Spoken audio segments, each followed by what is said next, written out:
Hello everyone, I'm Nini FC and this is Blue Lines TV, and today I'm bringing a match review for our 3-all draw with AS Roma, and of course it was a very disappointing result. And I've kind of noticed in this game a lot of questions regarding our form at this moment in time, and I'm actually going to be doing a lot of videos coming out during next week, so you definitely can't miss them. You've got to stay tuned because I'm going to be discussing the issues we have at the moment and how to minimize them and stop them so we can continue some decent form at least. And before I get into the match review, everyone, please, this is really important, massive favor, by the subscription bar, please press that bell notification so you're notified to every single Blue Lines TV video. It's really important. I realize that only 10% of people get notifications, which isn't good. So anyone watching this video, it's literally right there. It takes a second. Press the bell notification sign to stay tuned to every Blue Lines TV video. Now, getting straight into things. And the first thing I have to say was I was quite surprised we were going to use a 3-5-2. Now, I know a lot of people were saying that was the go-to formation for the game against Roma. I didn't agree. I know how Roma play. They like to play on the ball. And unfortunately, I wasn't able to do a match preview. But one point I wanted to stress was that Roma are a team better on the ball than they are off the ball. And if you play to Roma's strengths, it's going to cause you problems. For example, Kolarov, Perez, pushing on, bombing forward whenever they wanted, creating numbers in midfield, really stretching us and really suffocating us in our own half. At the same time, I do understand why Conte would use a 3-5-2 for the counter-attacking opportunities it creates. Now, with Roma, the way they play with a very, very high line. Now, if you've got Hazard and Morata close, the space they have to play in between that Roma defence with the speed and the dribbling ability they have, you're going to get clear chances on goal. But getting clear chances on goal, it sacrifices the control of the game. We give away the control of the game to get those chances, and I'm just thinking, is that the only alternative every single time? Because it's like we put pressure on ourselves to create chances. Why can't we just have a bit more control, keep possession a bit more, so we minimize teams creating chances against us? Because this season especially, we're noticing more and more teams getting more goal scoring opportunities, and that shouldn't be happening. I've got to talk about David Luiz. I felt he performed the Conte role very well in midfield. The guy was bullying Nainggolan in that first half. Yeah, he was giving away a few fouls, but he was getting in their face, he was closing them down. He wasn't giving them an easy time. Unfortunately, I felt that Bakayoko would do the same thing, but he didn't.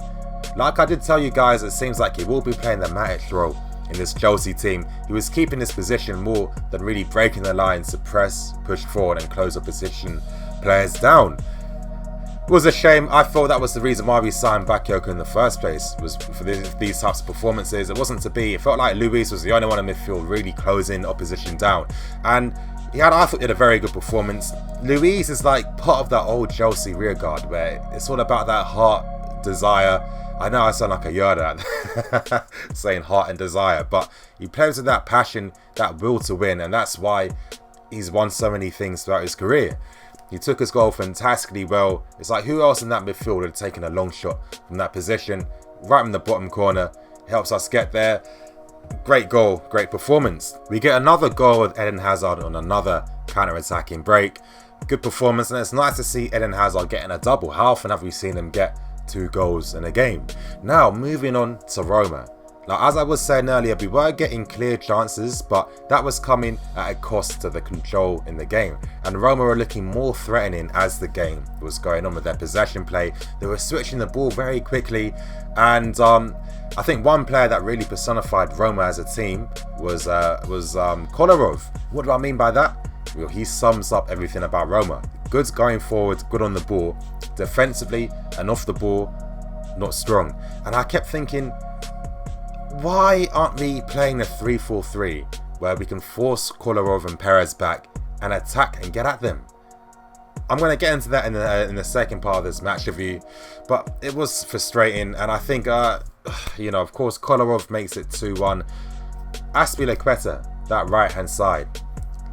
Roma are causing us a lot of problems down that right-hand side.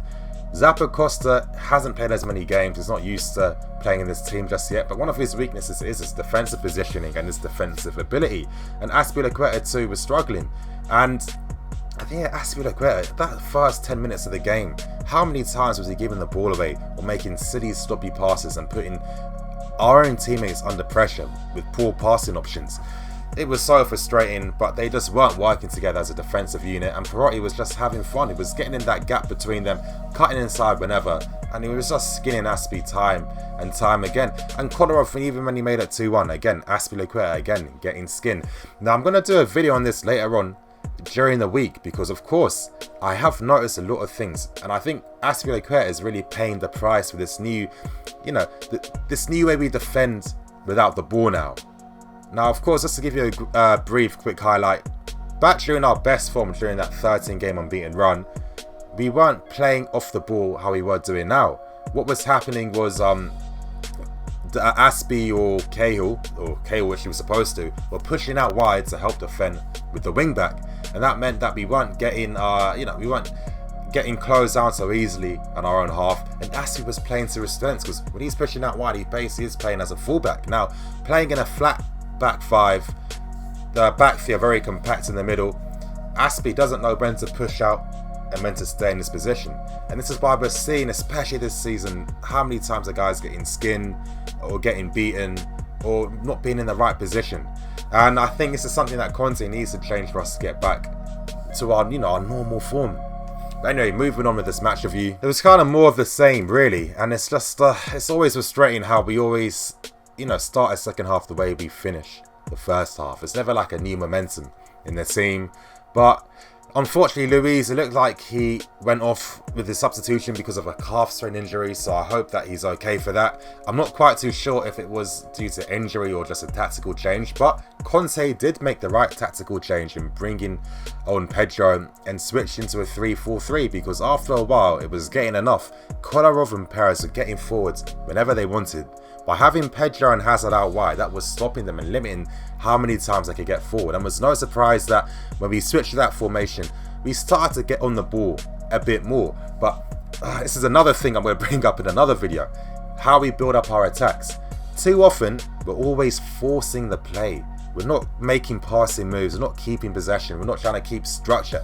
Everything's being forced.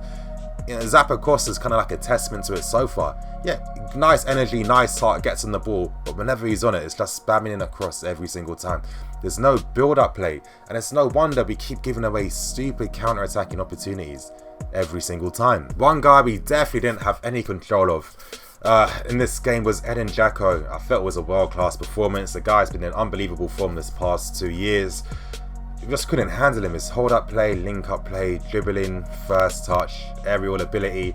That goal he scored was one of the best goals I've seen scored by an opponent at Stamford Bridge. I mean, that volley on his left foot when he was stretching through it, the power he generated too, that direction he managed to put in. Well, it was just a world-class goal. Unbelievable goal. And they probably deserved it, because I'd say they were the stronger team out of both of us. And to make things worse, Roma make it 3-2 again. And what type of goal do we concede again? Another goal from a header. And then it's a set piece goal, another set piece goal. I keep making this point, but I'm going to be doing another video next week detailing why we're so susceptible to conceding headed goals and headed chances. It's going to be an interesting one, so definitely stay tuned to understand the tactical aspect around why this is happening, because with this channel, I'm never going to be one of those people that just highlights a problem without trying to give reason and explain why there's a problem in the first place. I think too often with football channels and football in general, no one wants to discuss why things happen. It's very easy to point out a problem, but if you can't discuss why it's happening, what's the point? And it is quite frustrating, because if you look at it, if you're being very cynical, Roma get back into the game from a wonder goal, world-class goal, and from a set piece. Other than that, they weren't creating too many, one-on-one efforts or like too many ridiculously good chances against us. But this is what I keep saying. Too often we don't stop the cross from coming in, or giving away too many silly fouls as usual. We need to stop doing this in our game, and we're just inviting unnecessary pressure onto ourselves. Then later on during the game, in the last 10 minutes, for some reason, Conte takes off Hazard to bring on Willian. I know Willian's on some poor form, but it's two things that baffle me. First of all, we're trying to win the game. I don't care. Conte's the only manager I've seen at Chelsea that subs off Eden Hazard. Eden Hazard, even if he's playing badly, he's still supposed to stay on because he can make something happen. Now, yeah, he was puffing and wheezing a tiny bit. Maybe if the game plan isn't for him to run everywhere all the time, but if he was able to, you know, play a possession style football where he gets the ball in areas he wants, he might not be getting so tired every single time because he's just running like a madman too often. But even then, professional football player, he can last that 10 minutes. We could have dealt with him. Imagine how Roma would feel. They're just as tired themselves. If you've got Eden Hazard to deal with the final 10 minutes, anything can happen. He brings on Willian, but here's another thing that I really don't understand now. Now, I make this point all the time. Willian is infinitely better playing on the left-hand side compared to the right-hand side. But what does Conte do? When he brings on Willian, instead of switching him to the left, he plays Pedro there and plays Willian on the right where he struggles. Willian, if we have to be serious as fans now, Willian's never been the best solution on the right. Under Mourinho's season, which was his best season, that helped because he was playing more as a winger, so he was collecting the ball from deep and able to drive from deep positions and see the play in front. Obviously, when you play higher up, you're playing with your back to goal, so you need different aspects to your game.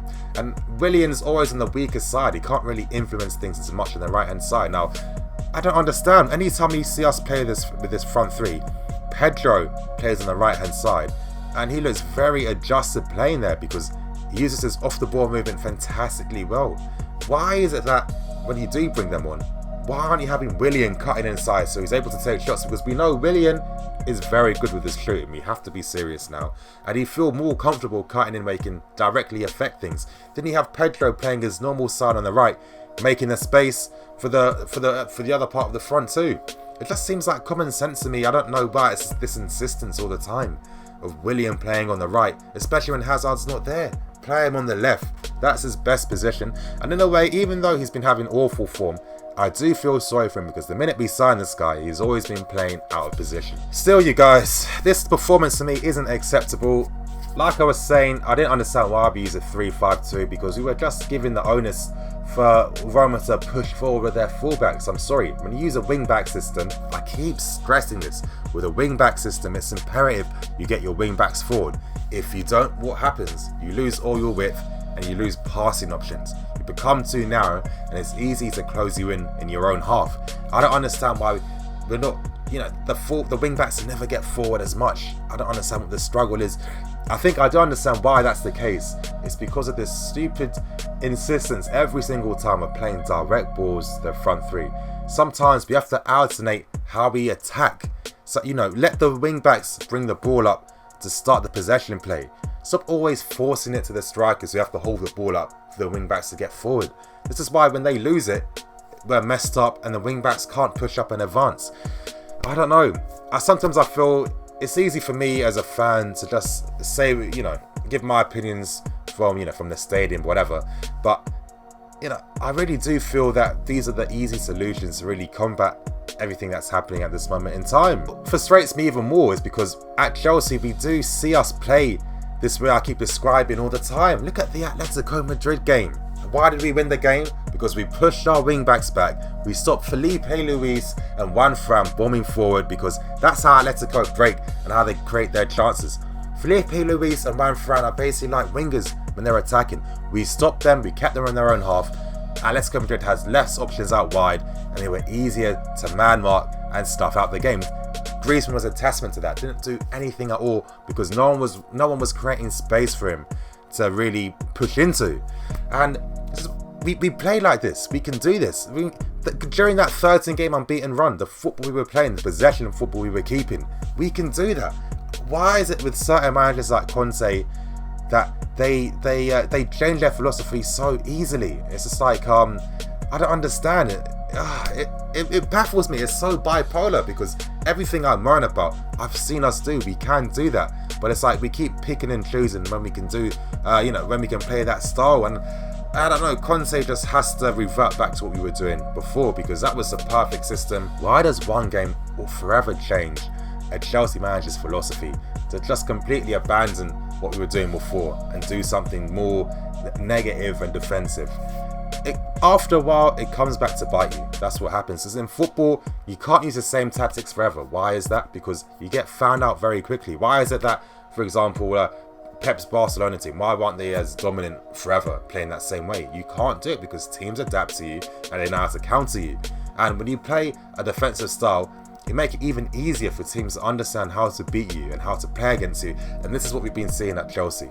But anyway, you guys, it was a disappointing game because, again, Roma are a good team, but they're Roma. They're not one of the best teams.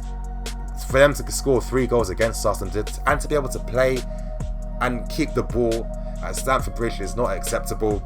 Things need to change. I'm still annoyed by this fact, but you know, we've got a tough game coming against Watford, so expect a match preview out tomorrow for that. Anyway, you guys, thank you for watching today's match review for the Chelsea-Roma game. I hope you like. Please like, comment and subscribe. I'm Nini FC. This is Blue Line TV. Signing out.